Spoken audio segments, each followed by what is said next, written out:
فسبحان الذي لا يحصى امتنانه باللسان ولا بالقلم نشهد أن لا إله إلا الله وحده لا شريك له ونشهد أن سيدنا ومولانا محمدا عبده ورسوله الذي أرسله بالحق بشيرا ونذيرا وداعيا إلى الله بإذنه وسراجا وقمرا منيرا فقد قال الله تعالى في كلامه المجيد والفرقانه الحميد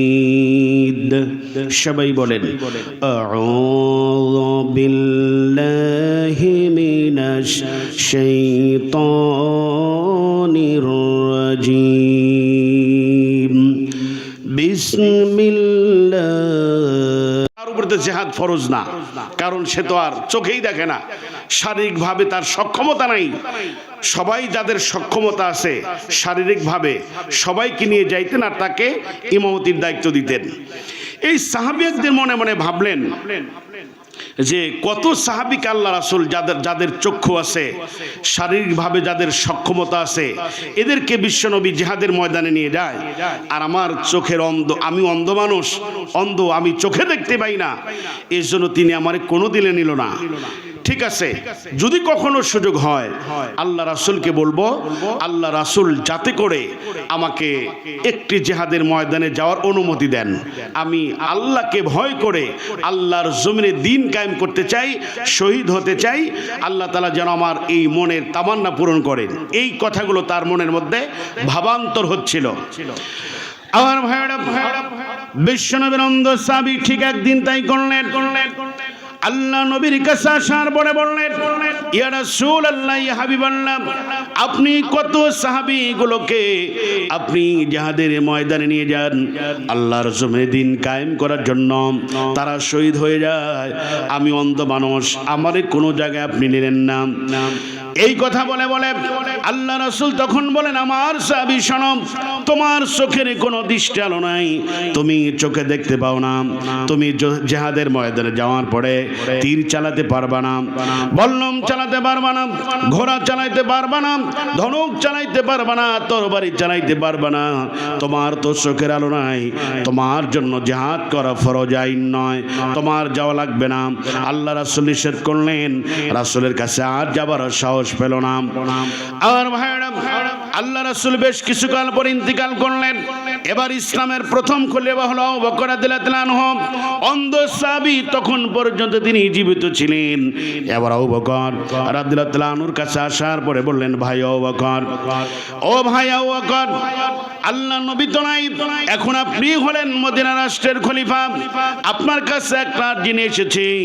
এই যে আপনার আমলে তিনটা সমস্যা প্রচন্ডভাবে মারাত্মকভাবে আকার ধারণ করেছে। তিনটা সমস্যা ছিল আবু বকর রাদিয়াল্লাহু আনহুর আমলে। একটা হলো ভণ্ড নবীদের আবির্ভাব, দুই নম্বর হলো একদল মানুষ যাকাত দিতে অস্বীকৃতি জানিয়েছিল, আর একদল মানুষ হলো ইসলাম ছেড়ে মুরতাদ হয়ে যাচ্ছিল। এদেরকে দমন করার জন্য আপনি বিভিন্ন রকমের জিহাদ পরিচালনা করছেন।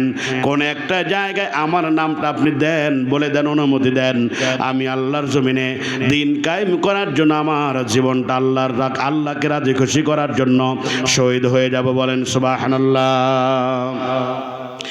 আর ভাইরা, আব্দুল্লাহ ইবনে উম্মে মাকতুম রাদিয়াল্লাহু আনহুর কথা শোনার পরে হযরত আবু বকর রাদিয়াল্লাহু আনহু বললেন, ভাই আব্দুল্লাহ, এই ধরনের প্রশ্ন নিয়ে আপনি কি কখনো বিশ্বনবী মুহাম্মদুর রাসূলুল্লাহ সাল্লাল্লাহু আলাইহি সাল্লামের কাছে আপনি কি গিয়েছিলেন? বলে, হ্যাঁ, আল্লাহ নবীর কাছে গিয়েছিলাম। জি জি জি, আমি নিয়ে আসি। জি, আমাদের মাহফিলের আজকের মাহফিলের সম্মানিত প্রধান অতিথি ইলাহা ইল্লাল্লাহ জোরে লা ইলাহা ইল্লাল্লাহ লা ইলাহা ইল্লাল্লাহ মুহাম্মাদুর রাসূলুল্লাহ সাল্লাল্লাহু আলাইহি ওয়াসাল্লাম। আপনাদের মনোযোগ কি আগের মতোই আছে? একটু তাকবীর দেন তো সবাই, সামনের জায়গাগুলো পুরো করে বসেন, একটু এগিয়ে গিয়ে বসেন, আর একটু জিকির করেন লা ইলাহা, যার যার সামনের জায়গা পুরো করেন লা ইলাহা ইল্লাল্লাহ লা ইলাহা ইল্লাল্লাহ লা ইলাহা ইল্লাল্লাহ লা ইলাহা ইল্লাল্লাহ মুহাম্মাদুর রাসূলুল্লাহ সাল্লাল্লাহু আলাইহি ওয়াসাল্লাম। আমরা বলতেছিলাম ইমানের অগ্নি পরীক্ষায় বিষয়ের কথা। তো অন্ধ সাহাবী আব্দুল্লাহ ইবনে উম্মে মাকতুম রাদিয়াল্লাহু তাআলা আনহু, মনোযোগ আছে আপনাদের, খেয়াল আছে সবার? আবু বকর রাদিয়াল্লাহু তাআলা আনহুর কাছে অনুমতি পেলেন না, তিনিও বেশ কিছু কাল পর ইন্তিকাল করলেন। এরপরে মুসলিম জাহানের দ্বিতীয় খলিফা হলেন খলিফাতুল মুসলিমিন আমিরুল মুমিনিন হযরত ওমর রাদিয়াল্লাহু তাআলা আনহু, তার কাছে আসলেন। এরপরে তার কাছে তিনি বললেন, হযরত ওমর রাদিয়াল্লাহু তাআলা আনহু বললেন, আপনি চোখে দেখেন না, আপনি কি করবেন যুদ্ধে গিয়ে? আমার ভাইরা আব্দুল্লাহ ইবনে উম্মে মাকতুম রাদিয়াল্লাহু তাআলা আনহু তখন বললেন, আমিরুল মুমিনিন, এই কথা আল্লাহ রাসূল বলেছিলেন, জবাব দিতে পারি নাই। আবু বকর রাদিয়াল্লাহু তাআলা আনহু বলেছিলেন, জবাব দিতে পারি নাই, আমার তো চোখের আলো নাই। কিন্তু আমি জানতে পারলাম মুসলমানের যখন বাতিল শক্তিদের সাথে যখন লড়াই করে, তখন মুসলমানদের একটা কালেমা লেখা পতাকা থাকে, লা ইলাহা ইল্লাল্লাহ। এই পতাকা হরণ করার জন্য একজন লোক লাগে। আমার তো চোখের কোনো আলো নাই, আমাকে যদি এই কালেমা লেখা পতাকাটা যদি আমার হাতে দেওয়া হয়, এই পতাকাটা আমি খোঁটাটা এই রকম করে আমি ধরব, আর গোটা কাদিসিয়ার যুদ্ধের ময়দান করব। আর পতাকা আহরণ করার জন্য চোখের দৃষ্টি না, আলো না থাকলেও চলবে। আটকে গেলেন, কথা তো ঠিকই, অনুমতি দিলেন, চলে গেলেন যুদ্ধে, কাদিসিয়ার যুদ্ধে। যুদ্ধের দামামা বেজে যখন গেল, চতুর্দিক থেকে দিক বেদিক এদিক ওদিক মানুষগুলো ছুটলো। তিনি তো অন্ধ, উত্তর কোনটা দক্ষিণ কোনটা পশ্চিম কোনটা তিনি চেনেন না। তার মধ্যে কোনো ভয় নাই, কালেমা লেখা পতাকাটা খুঁটার সাথে এরকম করে খুঁটাটা শক্ত করে ধরে গোটা কাদিসিয়ার যুদ্ধের ময়দান ঘুরতেছেন। ঘুরতে ঘুরতে যে জায়গায় কাফেরদের ডেরা, যে জায়গায় কাফের স্থান নিয়েছে, সেই জায়গায় ঘুরে ঘুরে যখন তিনি চলে আসলেন, কাফেরেরা তারা টার্গেট করলো। খুব কাছে থেকে একটা তীর নিক্ষেপ করলো, তীরটা এসে তার ডান হাতের বাহুতে লাগলো। মনে মনে তিনি ভাবলেন, কিছু একটা আমার হাতের মধ্যে বিঁধেছে, কিন্তু তিনি পতাকা ছাড়লেন না। এরপরে কাফেরেরা খুব কাছে সে রাঙ্গে একটা তরবারি দিয়া তার গলা বরাবর আঘাত করা হলো। সে আঘাতে তার দেহ থেকে কল্লাটা আলাদা হয়ে গেল। ইন্না লিল্লাহি ওয়া ইন্না ইলাইহি রাজিউন, শহীদ হয়ে গেলেন। আমার ভাইরা, যুদ্ধ শেষে সেনাবাহিনী প্রধান বললেন, মুসলমানদের কোন কোন সাহাবী শহীদ হয়েছে, লাশগুলো খুঁজে খুঁজে বের করো।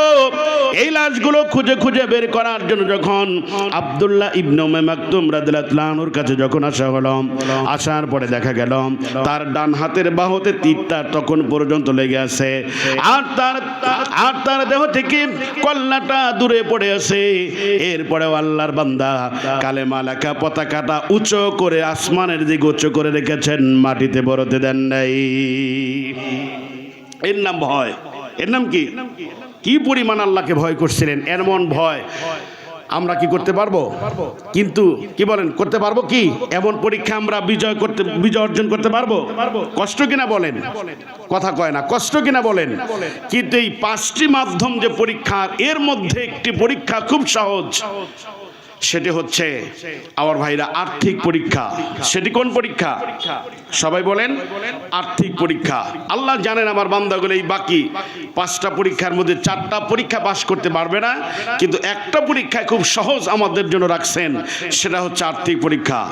আমার ভাইরা এই যে কোনো এই আর্থিক পরীক্ষায় যদি আপনি পাস করেন, এবার আল্লাহ রাব্বুল আলামিন আপনাকে বলবেন যে ইন্নাল্লাহ আশতারা, নিশ্চয় আল্লাহ তাআলা কিনে নিয়েছেন মিনাল মুমিনিনা, মুমিনদের কাছ থেকে, আনফুসাহুম, তার জান, ও আমওয়ালাহুম, তার মাল, বিনিময়ে নিশ্চয় আল্লাহ তাআলা কিনে নিয়েছেন মিনাল মুমিনিনা, মুমিনদের কাছ থেকে, আনফুসাহুম, তার জান, ও আমওয়ালাহুম, তার মাল, বিআন্না লাহুমুল জান্নাহ, জান্নাতের বিনিময়ে। বলেন সুবহানাল্লাহ।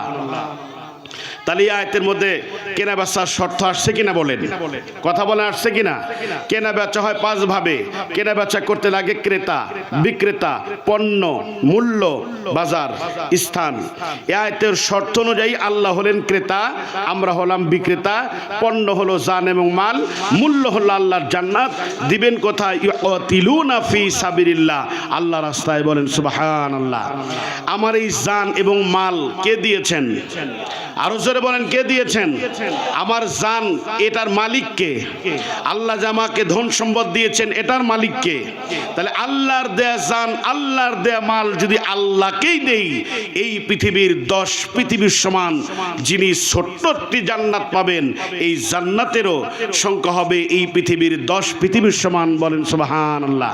তাহলে আল্লাহর দেওয়া জান, আল্লাহর দেয়া মাল আল্লাহকে দিতে চাই তো সবাই?